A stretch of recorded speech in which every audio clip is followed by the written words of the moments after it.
Welcome, witches, wizards, and muggles alike, to another enchanting episode of Magical Tales from the Slytherin Common Room, bringing your favorite Harry Potter fanfiction to audio format.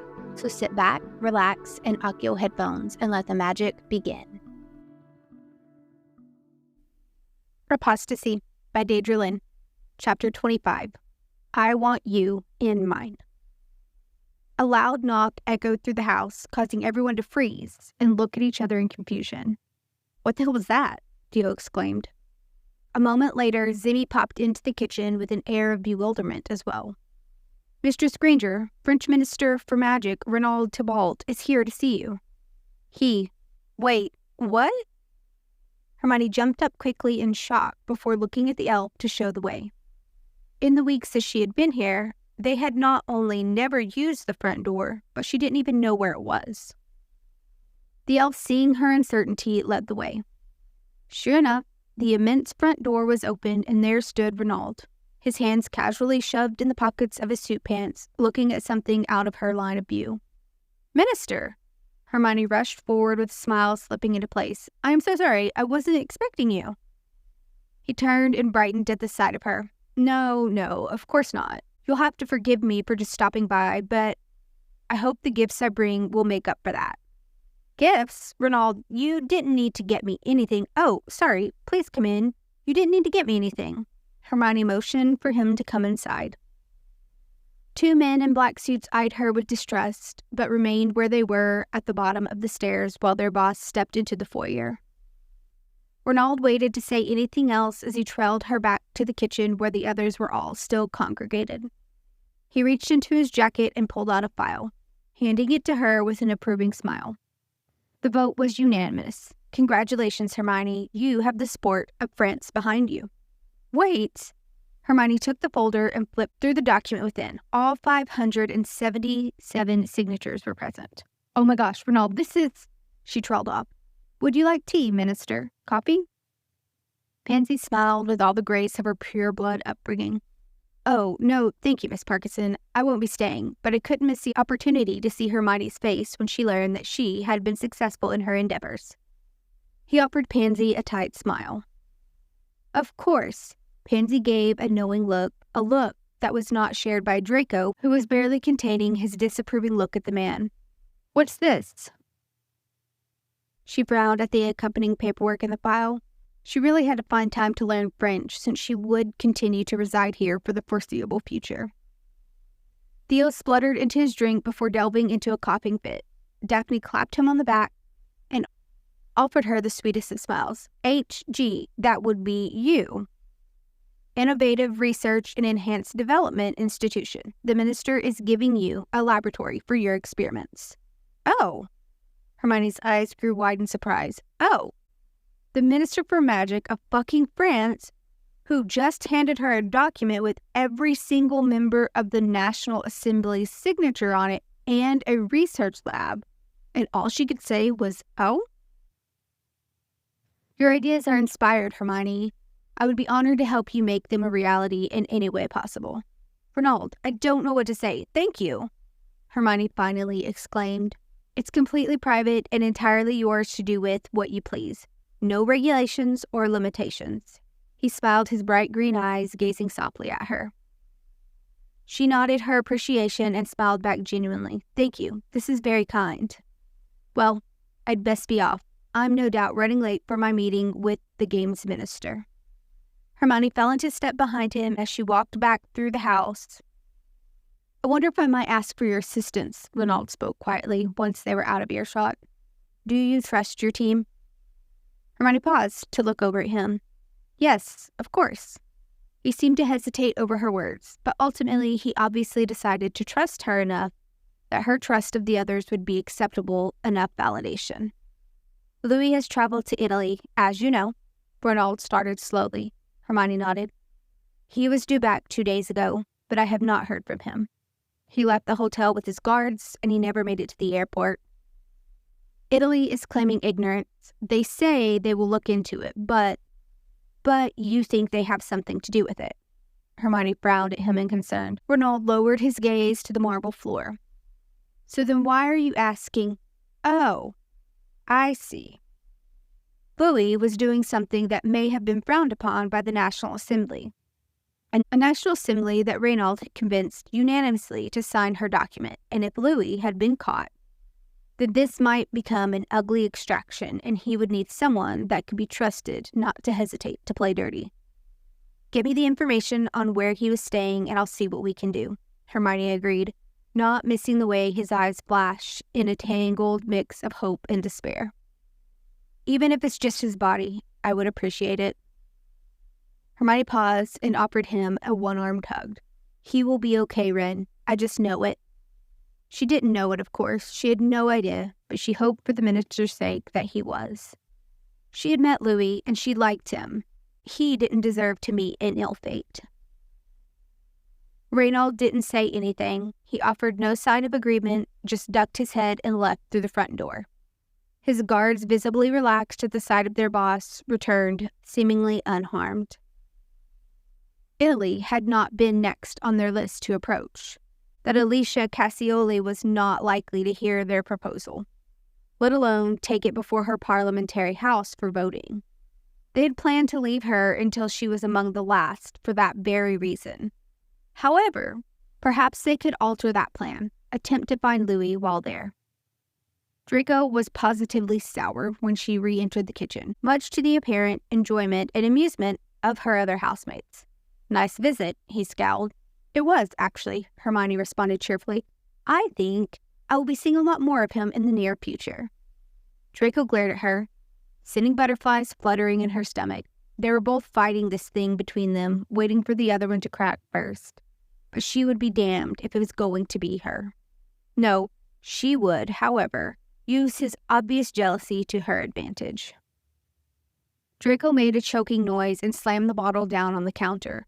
Excuse me, I've training to do before I take this to the dark. Tom, he bit out and stormed from the room.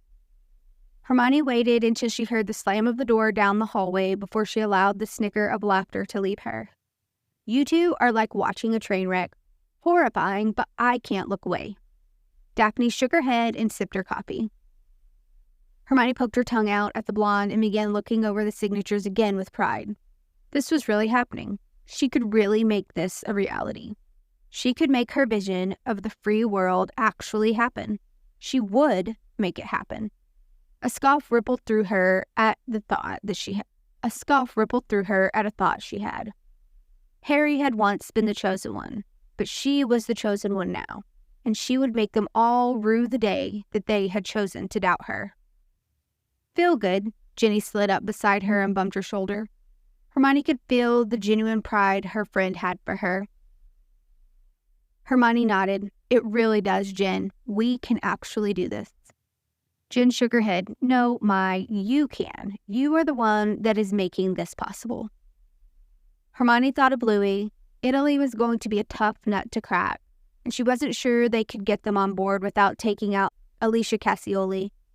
Something Hermione wasn't opposed to, but something she would like to avoid if it could be helped. Blaise, she commanded the wizard's attention suddenly. Who do we have on the inside in Italy right now? Blaise appeared confused by her question. I'm not sure. I have to check. I thought we agreed to wait on Italy. Hermione nodded. We did. But Reynald's head of security went on a trip and hasn't made it home. Several pairs of eyes stared back at her. I've said we will look into it. She gave Blaise a look that hope portrayed the urgency and significance of it. Blaise nodded slowly. All right, I'll look into it then, he mimicked back at her. Hermione mouthed a quiet thank you his way despite the fact that everyone else was looking at them and observing their interactions anyway. As far as she was aware, the only other people who knew about the minister's paramour were Blaise, Ginny, and Pansy, though Pansy may have told Daphne. She had no issues with bringing the entire house in on the mission, but she wasn't about to go around spilling secrets that weren't hers to share. Well, I, for one, think we should celebrate. Astoria stood with a grin. This is a big moment, right? Like, we all knew England would fold, but to have the unanimous support of another country is pretty fantastic, especially being the one where we live. Hermione chuckled. Sure, sounds good. I might go calm down the resident caveman. Pansy was the one to choke this time. Hermione narrowed her eyes at the group as they eyed each other with nervous excitement. She wanted to argue that she wasn't going to have sex with him, but there was always a possibility when they were alone together. And the reality was that she was more than ready for him to break his resolve. She wasn't going to break hers, of course, but she did hope she was going to break his, because Merlin, was she in the need of being railed? The training center was dark and quiet with the exception of the pounding of Draco's fist into the punching bag in the back corner. Hermione had to stifle a moan at the sight of his shirtless chest, his skin glistening with a light layer of sweat. His muscles rippled as he unleashed his aggression on the bag, his knuckles only protected by a thin layer of white strapping tape. His hair was pulled back and tied out of his way, with a strand hanging loose around his face, only just too short to pull back with the rest of it. The pendant, which had become a permanent fixture around his neck recently, jolted with every movement. Maybe she would cave first. The power of each strike to the bag twisted her insides in anticipation of something that hadn't even happened yet. She took her time crossing the training center, admiring the view of the man who had yet to notice her. It wasn't the first time she had seen the scars covering his body, but it didn't stop them from being any less startling, the ones on his back in particular. She had never asked about them despite her curiosity. Much like Renaud's relationship status, it wasn't her secret to share or feel entitled to. She had to bite her lip as she approached and heard him muttering about political pariahs. Truth be told, Draco supported the French minister for magic and expressed his approval of him prior to Hermione being introduced to the man. It had only been when Renaud, finding amusement in Draco's obvious jealousy, had begun to tease the situation with his flirting. It had clearly worked. Oh, come now, Draco, you're letting your jealousy show. Draco clenched his jaw and punched the bag even harder. I'm not jealous, he snarled through gritted teeth. Oh, so you won't mind if I was to start dating, Hermione sang in a soft voice. The punching bag shook precariously, threatening to fall from the clip that suspended it from the ceiling. A growl vibrated in his throat. Why would I care who you date? Draco snarled so venomously it made her giggle. His head whipped around, and he stalked towards her. Something funny, Granger. So, you're okay with me bringing him home? Hermione teased, raising an eyebrow at him in challenge. She took in the way that his nostrils flared. You're a free agent, Granger. Provided it does not compromise Astoria, it's not my business. Damn it all, she was going to have to push hard for this. Hermione feigned contemplation. Well, that's good to know. I just wanted to check because it's been so long, Hermione whined with a cheeky grin, since I've had a man touch me. There's only so much you can do for yourself, you know? Eventually, you need a man to lift you up and slam into you over and over again. His pupils dilated and he clenched his jaw. And since I can get quite loud, and since it's been so long, Draco let out a shaky breath as he looked down his nose at her. The front of his shorts was tight, and out of her peripheral vision, she could tell that his cock was already hard. It just felt polite to give a heads up to my housemates if I'm going to let a man fuck me into oblivion. What do you think? She smirked, loving the way his eyes flashed dangerously at her.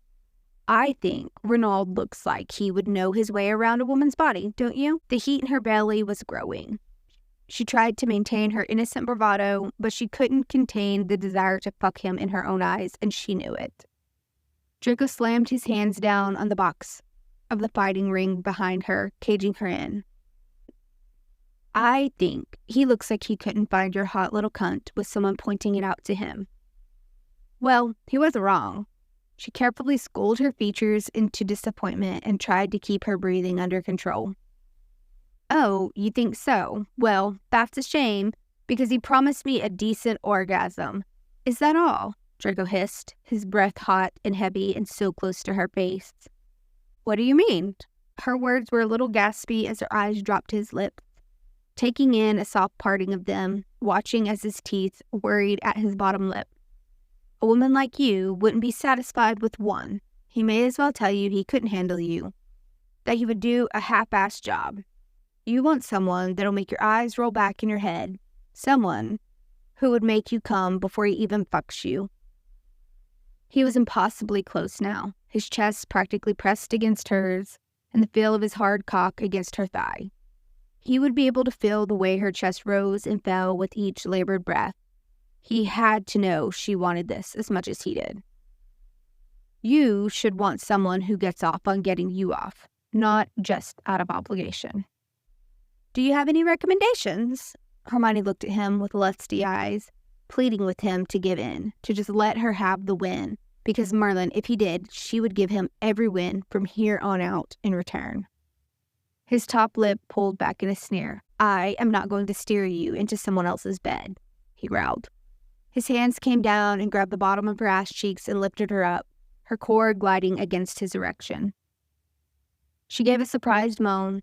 He pressed her back into the edge of the box, stepping with her. His breath was hot against her neck as he leaned into it.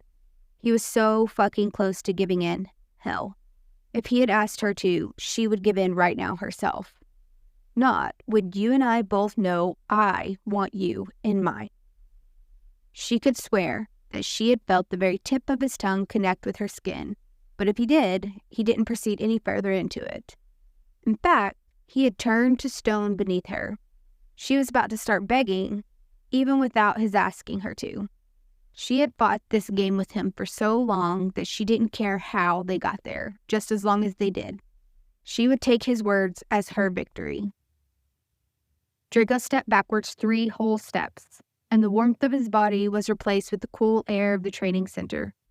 Hermione sighed loudly in disappointment, a glare morphing on her face. She opened her mouth to argue, but he looked equally displeased. I'm being summoned. Immediately. He huffed in frustration, and just like that, he was gone, leaving her as unsatisfied as he claimed Renaud would leave her.